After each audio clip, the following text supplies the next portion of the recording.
दोस्तों आप सभी का स्वागत है इस क्लास में। दोस्तों आज हम बात करने वाले हैं आरआरबी ग्रुप डी के एग्जाम में इस टाइप के क्वेश्चन पूछे जा रहे हैं अलजेब्रा से, तो उनका हम सोल्यूशन लेकर के आए। अगर आपका भी एग्जाम बचा है और जिनका हो गया उनका तो छोड़ दीजिए, बट आपका अगर एग्जाम बचा है तो आपके लिए वीडियो बहुत ही महत्वपूर्ण साबित होने वाली है, ठीक है।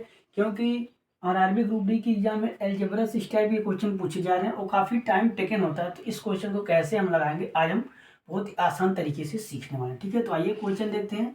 जैसा कि आपके बोर्ड पे दिखाई दे रहा है, यदि a plus B plus C बराबर 13 हो तथा A B plus B C plus C बराबर 30 है, तो A cube plus B cube plus C cube minus 3abc का मान बताइए, ठीक है। तो जब भी आपको एग्जाम में ऐसा क्वेश्चन मिलेगा तो आप कैसे लगाएंगे, देखिए हम बताते हैं सोल्यूशन आपको। सबसे पहले आपको क्या करना है, 3 यूनिट दे रखा है, इनमें से किसी एक यूनिट को जीरो मान देना है। किसी एक यूनिट को क्या करना है, जीरो मान लेना है। तो यहाँ पे मान लीजिए हमने सी बराबर क्या मान लिया, जीरो। आपको क्या करना है, इन 3 यूनिट जो दे रखा है ए बी सी टर्म, इनमें से एक को जीरो बनाना आपको। तो हमने क्या मान लिया सी बराबर क्या है, जीरो।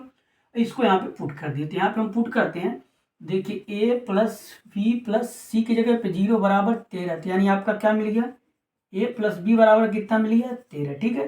दूसरे कंडीशन यहाँ पे पुट करिए, देखिए यहाँ पे पुट करेंगे आप तो क्या हो जाएगा आपका ए बी प्लस बी गुड़े यहाँ पे जीरो प्लस सी गुड़े जीरो बराबर कितना मिल गया आपको, 30, ठीक है। इसको सोल्व करिए तो आपका हो जाएगा A B plus only for A B, तो जीरो हो गया आपका, ए बी जीरो हो गया, ए बी बराबर कितना मिल गया, 30, ठीक है। हमको दो कंडीशन में हमने सी बराबर जीरो मान के यहाँ पे पुट कर दिया, तो हमें ये इक्वेशन मिल गया, ठीक है। इन्हीं की सहायता से यहाँ पे भी आप पुट करिए तो आपका क्या हो जाएगा, यहाँ पे पुट करिए आपका हो जाएगा A cube plus B cube plus यहाँ पे अब जब आप करेंगे तो क्या हो जाएगा, जीरो हो जाएगा, ये जीरो और यहाँ भी जीरो हो जाएगा, 3ab यहाँ पे जीरो तो ये भी जीरो हो जाएगा। तो यानी आपका क्या हो जाएगा, A cube plus B cube, ठीक है। इसका आपको क्या मान निकालना है, मान निकालना, ठीक है। इसका आपको मान बताना, यानी ए क्यूब प्लस बी क्यूब का आपको मान निकालना, ठीक है। हमने यहाँ पे जीरो पुट कर दिया, सी की जगह यहाँ जीरो बचा ये। तो अब हमारा आसान हो गया, हमें दो इक्वेशन मिल गई, ये कि इसकी सहायता से हम इसका मान बता सकते। देखिए क्या करते हैं, आप एक फार्मूला भी यूज कर सकते हैं, डायरेक्ट अप्रोच कर सकते हैं। देखिए मान लीजिए एक ऐसा गुणनखंड ढूंढिए जिसका गुणा करने पे आपको मिल जाए 30 और जोड़ने या घटाने मिल जाए 13। तो मान लीजिए ए प्लस बी बराबर 13 है, तो गुणनखंड मान लीजिए हमने मान लिया 10, एक ले लिया हम 13, ठीक है। तो आपका आ जाएगा, जब आप 10 प्लस 13 10 और 3 लेते हैं तो 10 और 3 जोड़ेंगे आप कितना आ जाएगा, 13 मिल रहा है। और गुणा जब करेंगे 10 और 3 का तो क्या मिलना चाहिए, 30 मिल रहा है। यानी हमारा ये गुणनखंड ओके, ठीक है। इसको हम ले लेते हैं, यानी ये 10, यानी ए का मान 10 मिलेगा, बी का मान 3 मिल गया। उसको यहाँ पे पुट कर देंगे, आपका आंसर आ जाएगा। तो यहाँ पे पुट करिए, ए की जगह पे 10 का क्यूब प्लस बी की जगह पे 3 का क्यूब, इसको जोड़िए तो 10 का 3 बार गुणा करेंगे आपका हो जाएगा 1000 प्लस 3 त्रिक 9 त्रिक 27, यानी आपका आ जाएगा 10 27। आपका इस क्वेश्चन का क्या हो जाएगा, आंसर हो जाएगा, ठीक है। तो कैसे हमने देखा आसानी से आंसर कैसे हमने प्राप्त किया। सबसे पहले आपको क्या करना है, इनमें से किसी भी एक यूनिट को क्या करना है, जीरो मान लेना। तो हमने सी को जीरो मान लिया, सी बराबर क्या मान लिया, जीरो, यहाँ लिख दिया आप, माना सी बराबर जीरो, ठीक है। अब इसी वैल्यू को यहाँ एक बार पुट करना, यहाँ पे पुट करना, यहाँ पे पुट करना। तो हमने यहाँ पे पुट किया तो यहाँ पे ये जीरो हो गया, ए प्लस बी बचा। और यहाँ पे जब हमने पुट किया तो ये टर्म जीरो, ये टर्म जीरो, तो ये भी बराबर कितना मिल गया, 30 मिल गया, ठीक है।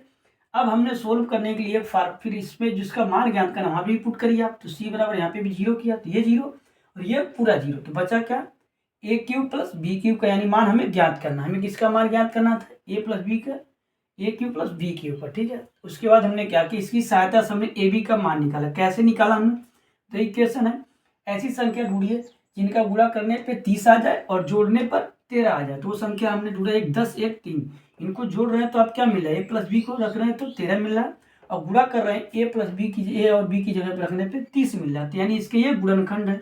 तो ए का मान यानी मिल गया 10, बी का मान 3, उसको हमने यहाँ पे पुट कर दिया और हमें आंसर मिल गया, ठीक है। तो ये तरीका होता है आसान तरीके से इस टाइप के क्वेश्चन को लगाने का।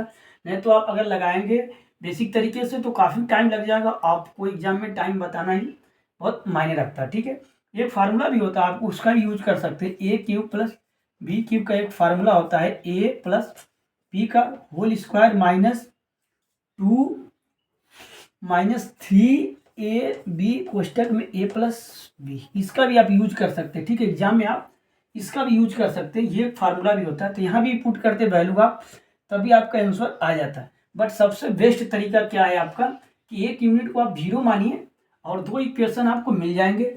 उन्हीं इक्वेशनों में आप ऐसे गुणनखंड करिए जिनको जोड़ने पर ये मिले, गुणा करने पर ये मिले। ये बेस्ट अप्रोच होता है इस टाइप के क्वेश्चन को लगाने का। तो कभी भी आपको एग्जाम में ऐसे क्वेश्चन मिलते हैं और आरआरबी ग्रुप डी के एग्जाम में ऐसे क्वेश्चन अलजेब्रा से आपको देखने को मिल ही जा रहे हैं। तो आप ये तरीका ना भूलें। आपको क्या करना, किसी भी एक यूनिट को 0 बना लेना है और उनको सोल्यूशन करना, आपके आंसर आ जाएगा। ठीक है, तो मिलेंगे एक नई वीडियो में कुछ नए क्वेश्चनों के साथ। तब तक के लिए धन्यवाद।